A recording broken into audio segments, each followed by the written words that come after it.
Ang daya naman ng panahon. Nagdagyan pa ulit ng problema. Marami na ang kasalanang nagawa ko. Pero kinaya ko pa. Bakit pa kaya ako binuhay ng ganito?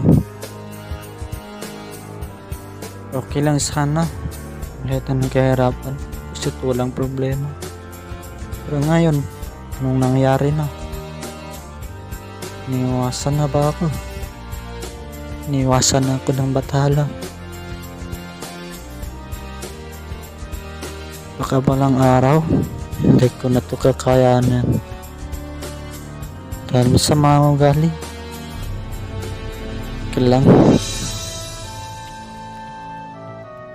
pagkasabi na lang po sa nakatingin sa akin na ayaw ko nang mabuhay pa